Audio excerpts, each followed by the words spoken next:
Well, this is awkward. Not for you, for them. Because somebody finally asked the question nobody in that room was supposed to ask. Not, where did you go? Not, what happened to you? Something worse.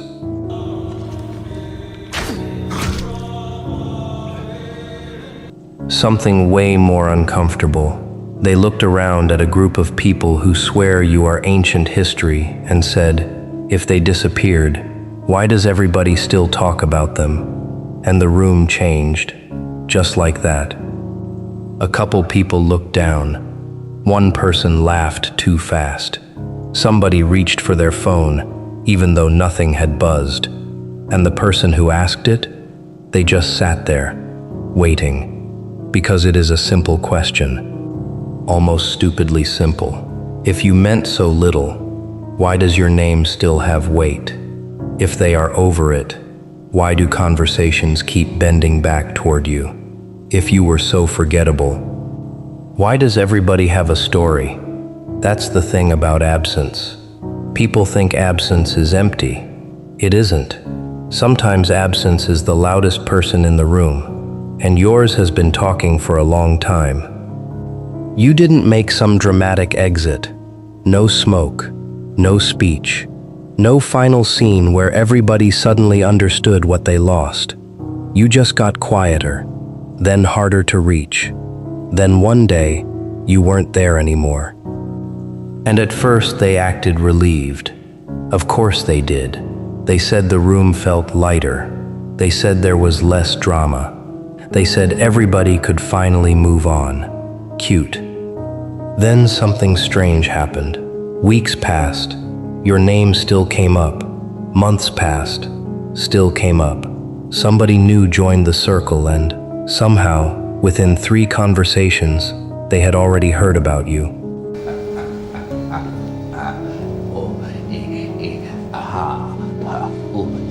That is interesting, isn't it? You are gone. Yet somehow people who never met you know the outline of your face. They know what you supposedly did. They know why you supposedly left. They know what kind of person you supposedly were. Supposedly. That word is doing a lot of work. Because the more distance grew between you and that old world, the more versions of you appeared inside it. One person remembered you as cold. Another remembered you as too emotional. One said you never cared. Another swore you cared too much. You were arrogant. You were insecure. You were manipulative. You were naive. You were quiet because you had nothing to say. You were quiet because you knew too much. Pick one. They couldn't. That's why the stories never ended. They weren't talking about you because they understood you. They were talking because they never finished understanding you. Big difference. People don't obsess over what they have resolved. They obsess over what refuses to fit. And you never fit neatly into the story they wrote after you left. That's the part somebody finally noticed. They were sitting there listening to the same old conversation take another familiar turn. Somebody mentioned a place you used to go. Then somebody mentioned something you once said. Then someone else told a story they had already told 6 times, except this version had a new detail. And that person just paused. You know that pause, the kind where somebody suddenly hears the conversation instead of participating in it. And they asked, "Why are we still talking about them?" Silence. Beautiful little silence. Because there was no good answer. Nobody could say, because we miss them. Too honest.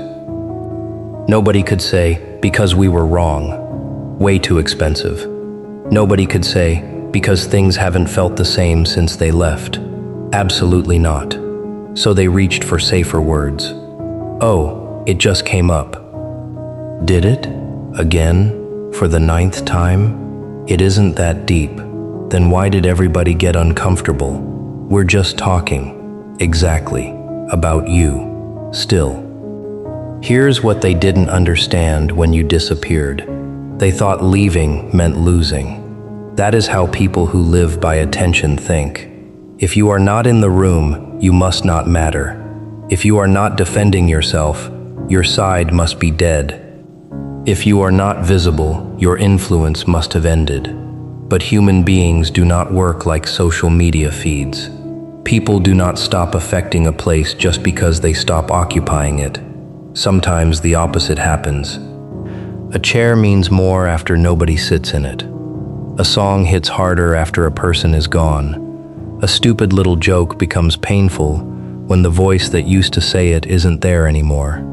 And a person who quietly leaves a system, that person can become a question the system spends years trying not to answer.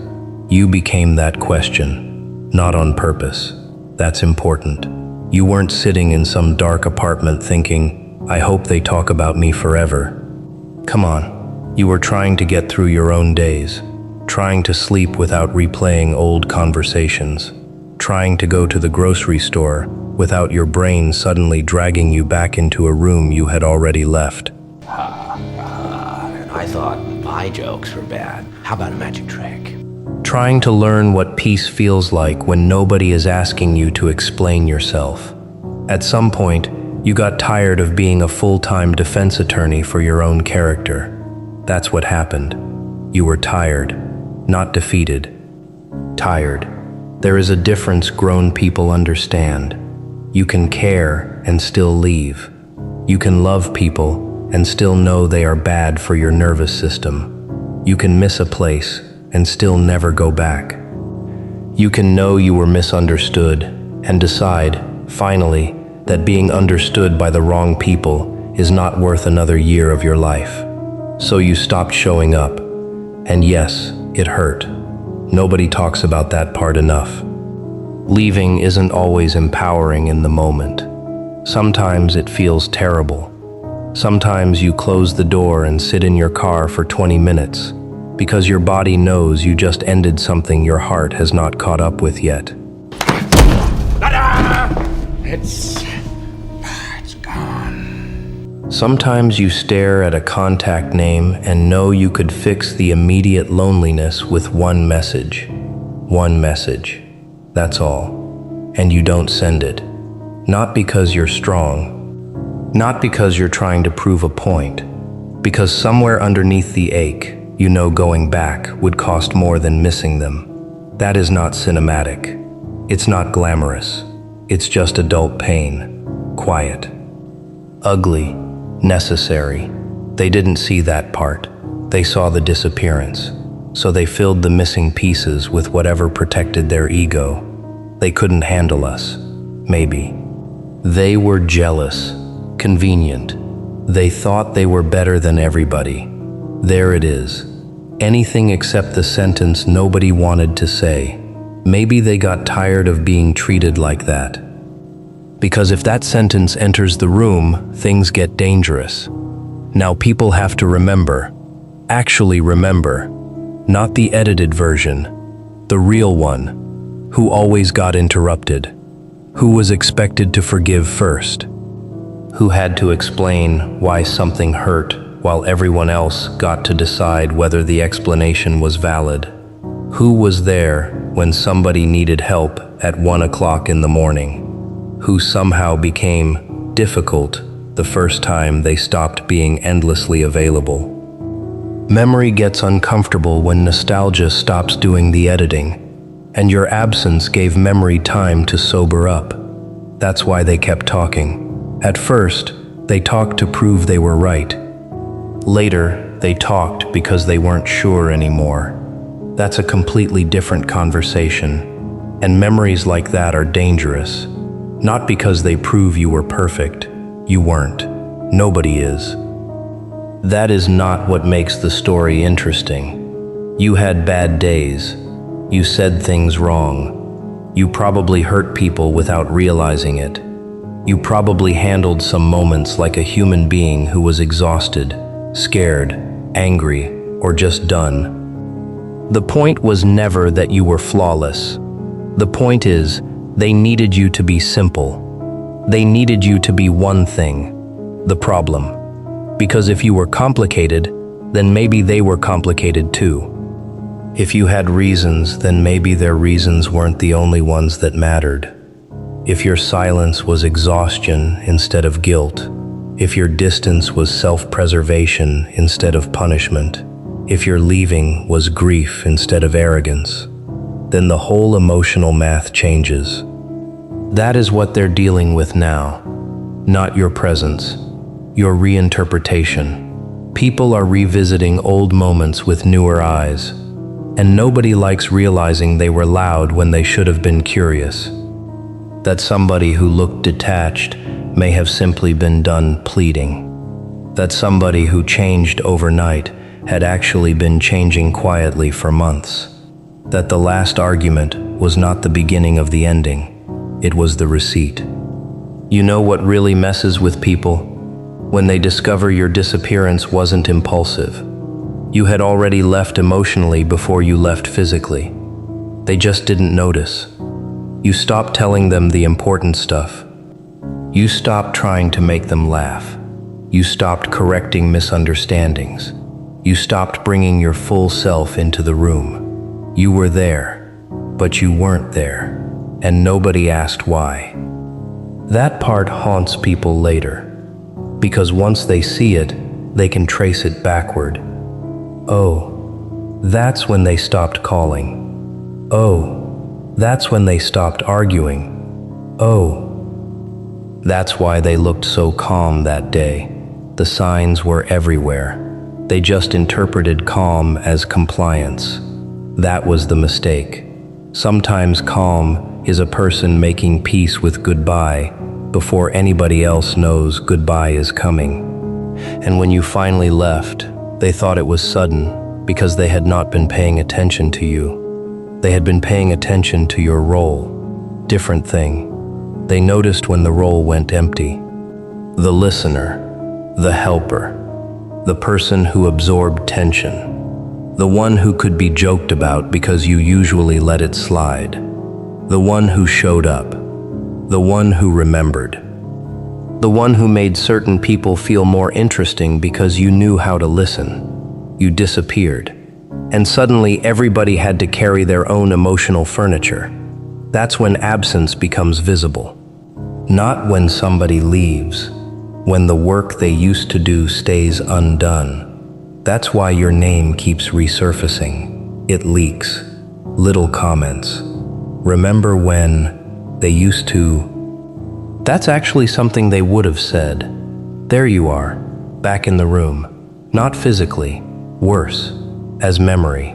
And memory is unfair because you can't argue with it in real time. They can revise you all they want, but then some tiny, accurate detail slips through and ruins the revision. The little human details nobody includes when they are busy turning a person into a lesson. That's where you survive, not in the big story.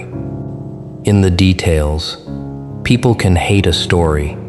It's harder to hate a human being forever, especially once they are no longer there to defend against. Let's talk about the ones who acted happiest after you left. Yeah, them. Every group has one. The person who needed your exit to validate their entire interpretation. They were almost too happy, too certain, too quick to say, "See?" They became the unofficial historian of your disappearance. If your name came up, they had context. If somebody missed you, they had a correction. If somebody remembered you kindly, they had an old grievance ready.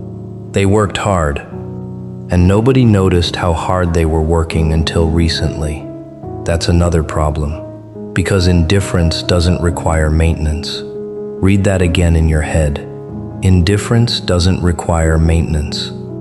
If somebody truly does not matter, you don't need to keep explaining why they don't matter. You don't need yearly updates on why leaving was for the best.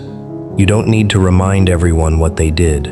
You don't need to win new people over to your version. You just move on. But this person couldn't. And eventually somebody noticed. Why do you care this much? Oof, that's not a fun question. Because hatred is a form of attachment people hate admitting. You can build an entire identity around opposing somebody who hasn't thought about you in months. You can keep a dead relationship alive through resentment. You can call it closure. It's still contact, just imaginary contact. And that's what makes your actual silence so strange to them. You didn't participate. You didn't post the counter story. You didn't send mutual friends on diplomatic missions. You didn't show up 6 months later with a speech. You didn't give them a second ending. They had to live with the first one. No final access. No neat resolution. No chance to say the perfect line they came up with 3 weeks too late. Oh, and by the way, the suit, it wasn't cheap. You ought to know, you bought it. That unfinishedness became a splinter, and people touch splinters again and again. That's why somebody finally asked why everyone still talks about you, because from the outside, it looks bizarre. Imagine walking into a house where someone moved out 2 years ago, but every room still has a conversation about them. At some point you'd ask, did they leave, or did the house never recover? That's the question now. Not whether you were good, not whether you were bad, whether the system actually moved on after losing you. And if it didn't, what exactly were you holding together when you were there? That question is bigger than gossip. Now people start reevaluating function, not personality. What happened after you left? Who stopped speaking to who? Which friendships collapsed? Which person became the new target? Oh, there it is. That one changes everything. Because sometimes the fastest way to learn you were never the problem is to watch the same machine choose a replacement. You leave. For a little while, peace. Then suddenly somebody else is too sensitive.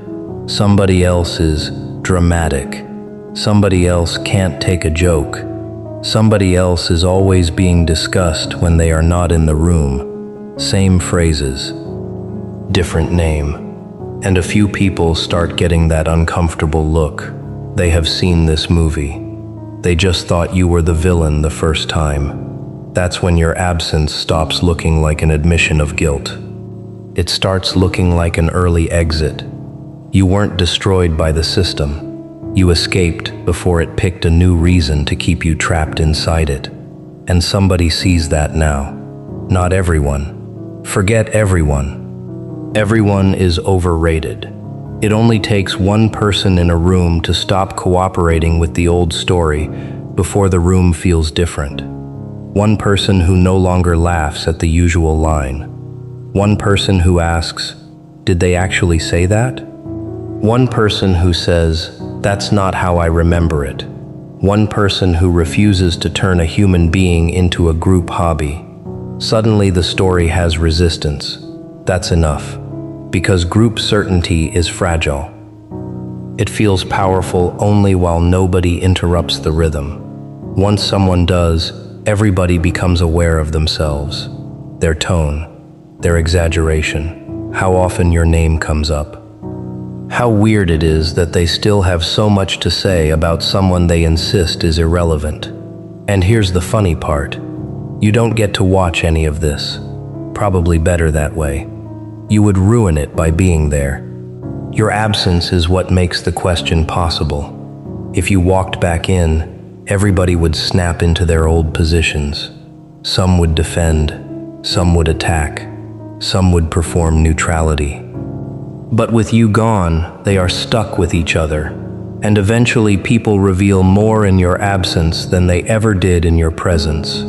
They admit they miss you accidentally. They defend you and then act annoyed that they did. They tell a funny story and forget for 30 seconds that they're supposed to dislike you. They compare new relationships to the one they had with you. They wonder how you're doing. They check. Of course they check. Soon, little Gamble here won't be able to get a nickel for his grandma. Not everybody, but somebody does. And distance has been doing something to your reputation. It has been removing desperation from it. Back then, Your name was wrapped in heat, arguments, accusations, emotion. Now enough time has passed that people can hear the story without being inside the weather, and some of it sounds different. That is what time does. It doesn't always reveal the truth. Let's not get corny. Sometimes people stay wrong forever. But time does remove urgency. And without urgency, manipulation loses some of its favorite tools. Nobody needs to choose a side tonight. Nobody has to respond before bed. Nobody is being pressured to agree immediately. Now people can sit with things. And when people sit with things, contradictions get louder. So your old overreaction starts looking more proportional. Your coldness starts looking like exhaustion. Your disappearance starts looking less like a stunt. And the people who talked the most start looking a little obsessed. There it is. That is the part nobody says out loud. Yet, why are the people who claim to be done with you still curating your memory? Why does your name still change the temperature? Why does one person defend you? Why does another get angry at the defense? Why do new people know about you? Why are old stories still being updated? Why does everybody still talk about you? Because you did not disappear. You changed forms. You used to be a person in the room. Now you are a mirror hanging in it. Every time your name comes up, people reveal where they stand. The guilty get defensive. The nostalgic get soft. The honest get quiet. The insecure get cruel. The ones who learned something speak differently than they used to. Your name doesn't tell people who you are anymore. It tells you who they became after you left. That's a hell of a reversal. You spent so long worrying about what they thought of you. Now the more interesting question is what their obsession says about them. And no, that doesn't mean you're secretly the center of everybody's universe. Relax. That's not the point. The point is more human than that. Some people leave fingerprints on a chapter. That's all. Not because they're magical. Because they were there during something real. Because they mattered in ways nobody knew how to measure while they were present. Because the relationship became part of who everyone was at that time. You were part of a season. And when a season ends badly, people keep retelling it because they're trying to decide what it meant. That's what they are doing. They are still deciding what you meant. And you don't have to participate in the vote. That's the freedom. You can be misunderstood in a room you no longer enter. You can be loved by people you will never speak to again. You can be hated by someone who remembers you more often than people who claim to love them. Human beings are weird like that. Messy, contradictory, a little ridiculous. And there is something darkly beautiful about becoming unavailable to the conversation. Not because you are above it, because you survived needing it. There was a time you would have given anything to hear them say, "We were wrong." Anything. You imagined the message, the apology, the late-night confession from the person who finally realized what happened. Maybe it would say they missed you. Maybe it would say they should have defended you. Maybe it would say the room changed after you left. You needed that once. Now, it would probably just make your phone light up. That's growth nobody applauds. The moment the apology you used to dream about becomes less valuable than the peace it would interrupt. That is when you know the door is actually closed. Not locked. Closed. There is a difference. Locked doors still expect someone to try the handle. Closed doors are just part of the wall. So while they talk, you keep becoming ordinary to yourself again. That's underrated. You stop thinking of yourself as the person who left. You're just you. You buy groceries. You laugh too loud at dumb things. You have mornings where you feel powerful and afternoons where you can't find your keys. You forget anniversaries of pain that once felt branded into your calendar. You hear a song and realize halfway through that it doesn't hurt anymore. That's the real disappearing act. Not disappearing from them. Disappearing from the version of yourself that needed them to understand. And once that version is gone, people can say your name all night. It does not summon you. That's why the question in that room matters. If they disappeared, why does everybody still talk about them? Because some exits do not shrink a person. They reveal the shape they were holding. Because sometimes you only notice the architecture after one wall is removed. Because people rarely understand a presence while they still have unlimited access to it. And because your absence forced them to meet the version of the room that existed without you. Some liked it, some didn't. Some pretended not to notice, but nobody can honestly say nothing changed. That's why your name survived the exit, not because you demanded to be remembered, because they never finished processing what your leaving meant. They thought disappearance would make you smaller. Instead, it took you out of reach. They thought silence would make the story theirs. Instead, silence gave the story time. They thought moving on meant never seeing your face again. Then someone looked around the room and realized they had been carrying you there in conversation for years. And now the question is sitting among them, quiet, uncomfortable, unanswered. You left. Your echo didn't. Still there.